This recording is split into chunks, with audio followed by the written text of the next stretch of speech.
It looks like Blake Lively is done. Megyn Kelly has been on the warpath to expose every lie Blake has ever told, and the evidence that she's laying out just destroyed Blake's case. I will happily participate in releasing any further leaks that they have because the truth should be out there. What does she have to fear if she's telling the truth? But you can rest assured that based on the investigation we've done, the text messages we have, the receipts that'll go along with that complaint, she's dead in the water.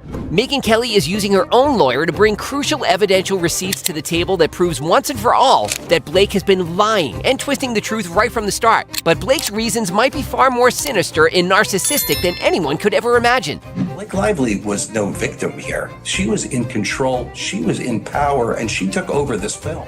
From using her bestie Taylor Swift and her husband Ryan Reynolds to intimidate Justin Baldoni, to threatening producers that she would boycott the film if her absurd demands weren't met. She was such a brat that she wanted to control every scene, wanted to see all the dailies, wanted to do her own cut and did her own cut of the movie. All this is very unusual for just an actress in the film, even if she's the lead, and that she's now tried to turn this whole thing into a PR victory for her to get past what appears to be the fact that she is an egotistical Y'all, as we are seeing now, this goes much deeper than just a simple lawsuit. It seems Blake had an evil master plan right from the start. By now, we all know Blake Lively has sued Justin, accusing him of harassment and for planting a smear campaign against her.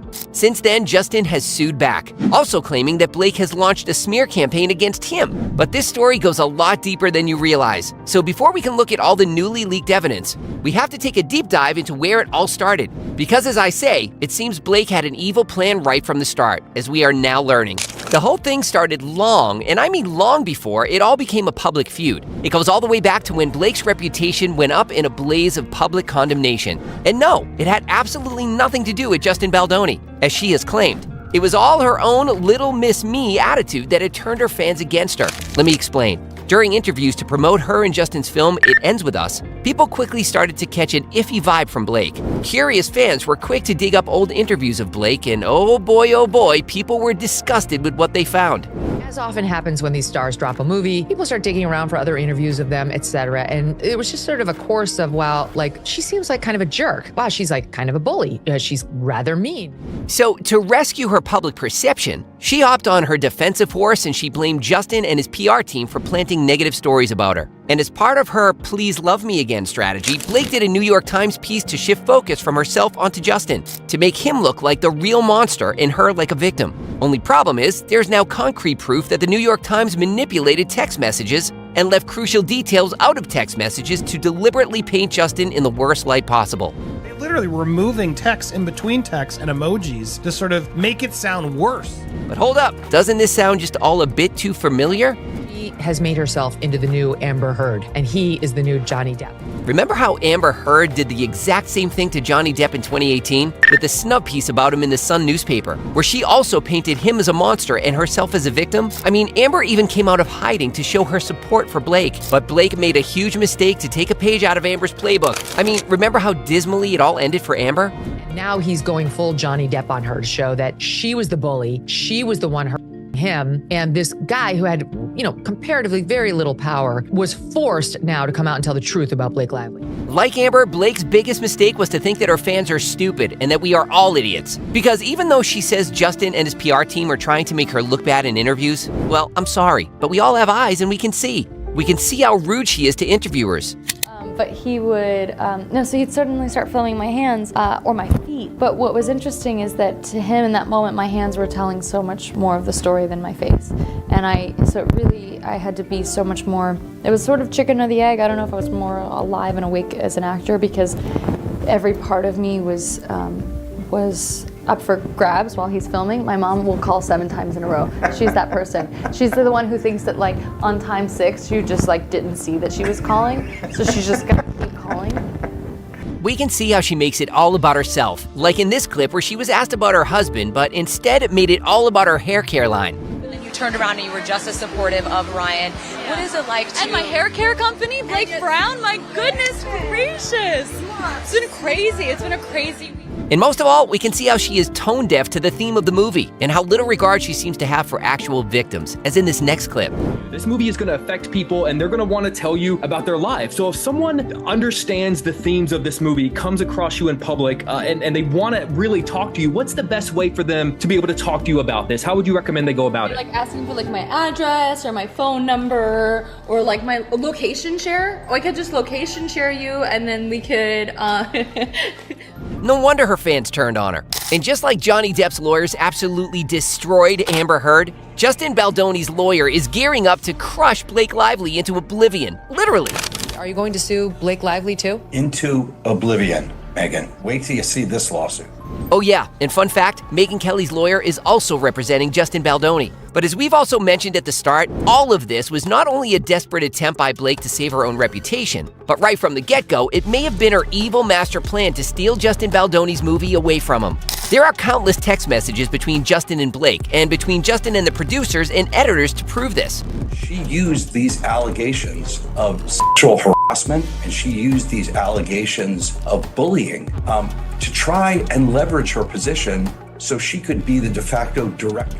Justin Baldoni, who by the way was not only lead actor in the movie, but also the film's writer and director, seemed pretty stunned to learn that Blake had gone ahead and made her own director's cut of the film, and no one was allowed to see it. For an executive producer to have a competing cut of a film is incredibly bizarre, but when she starts threatening people and saying, I'm not going to promote the film, I'm not going to do anything unless you use my cut, that's when it starts to be awfully incendiary.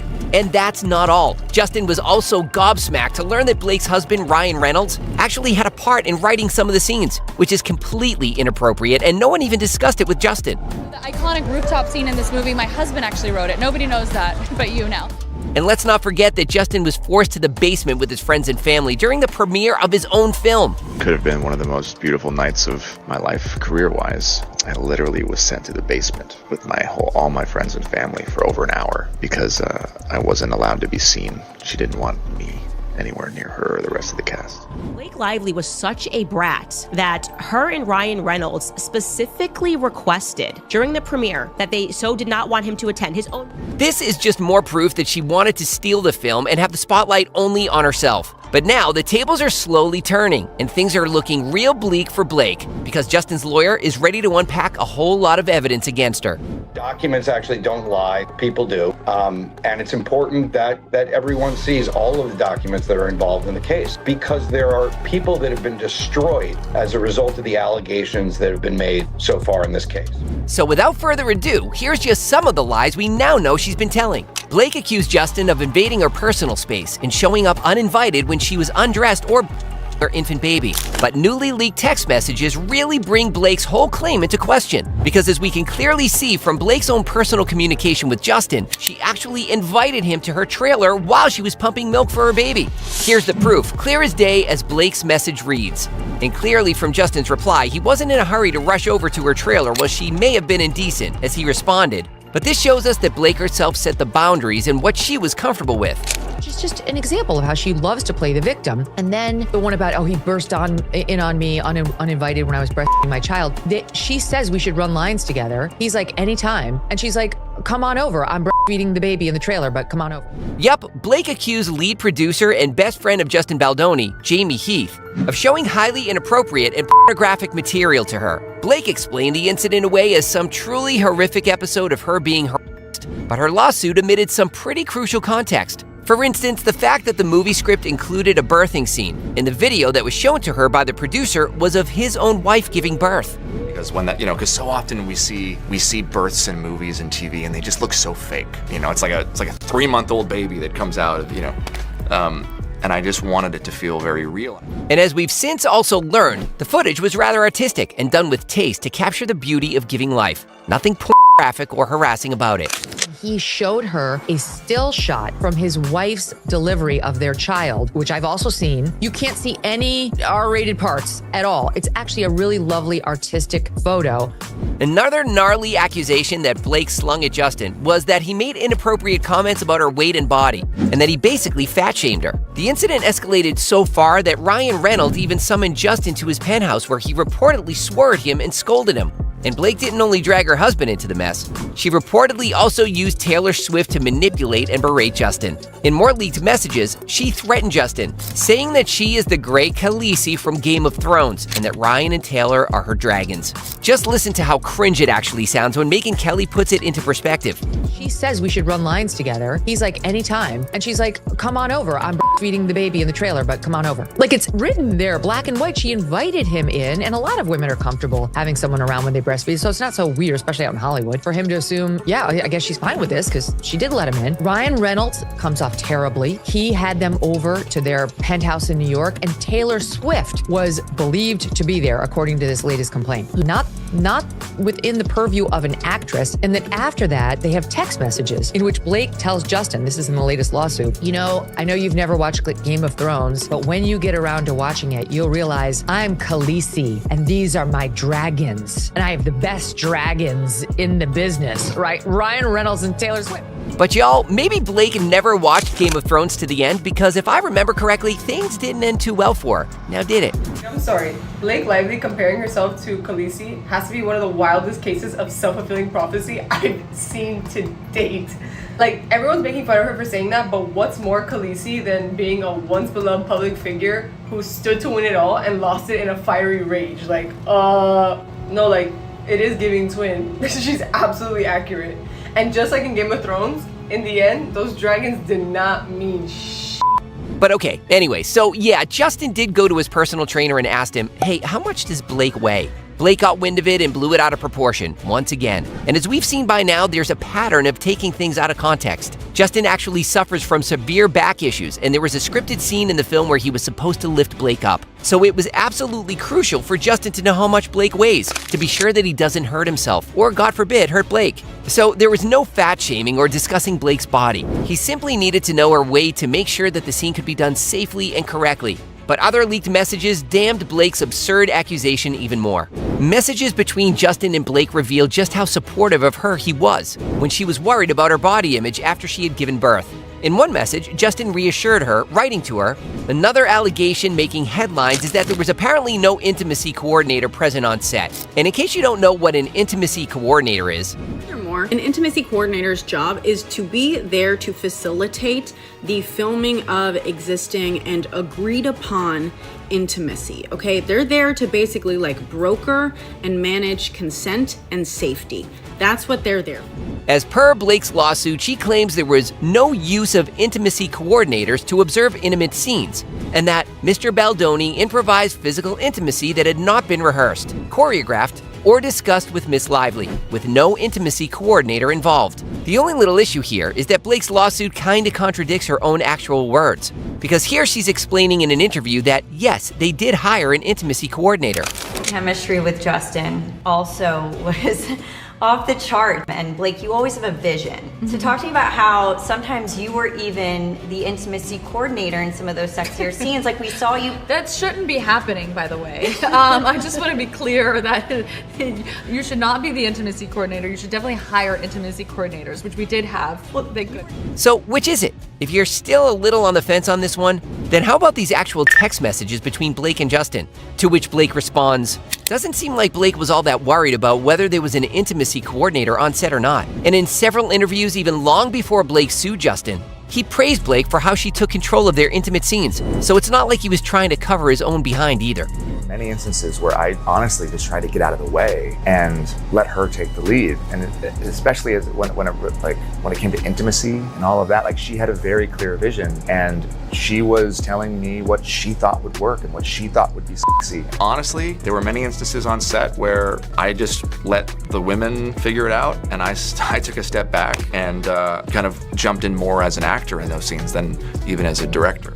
And the cherry on the cake? Here's Blake caught on camera, clearly directing Justin and showing him how to pull her in and do a kissing scene. Judging by their body language, it looks like this is all Blake, and Justin's just along for the ride.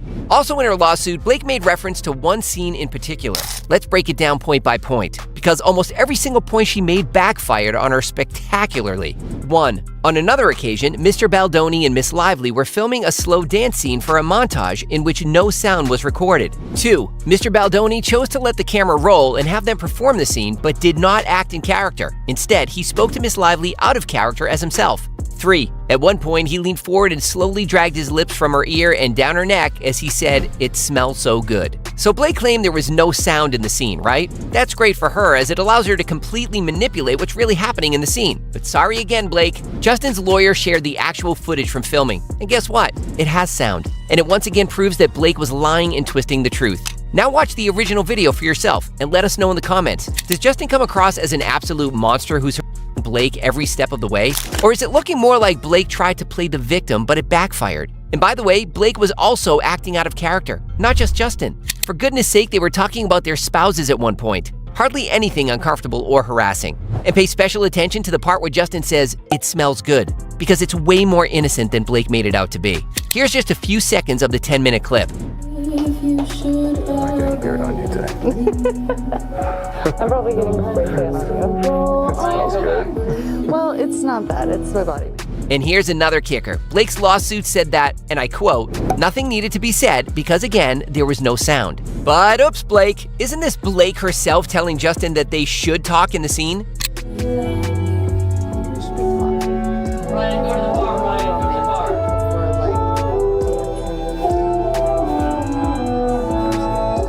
So yeah, I'd love to hear what you all make of this insanity. And the plot twist? Goodness me, you won't believe this. Blake has now slammed Justin Baldoni and his lawyer with a gag order to stop them from publishing any and all text messages or other evidence against her. Heaven forbid Justin defends himself. But here's the kicker. Now that she's had her shot against him and she's severely damaged him with that New York Times piece and this complaint, which she managed to get leaked, now she wants a complete gag order. Poor Blake. Why should Justin be able to release snippets to the media without the full context? That's what she said.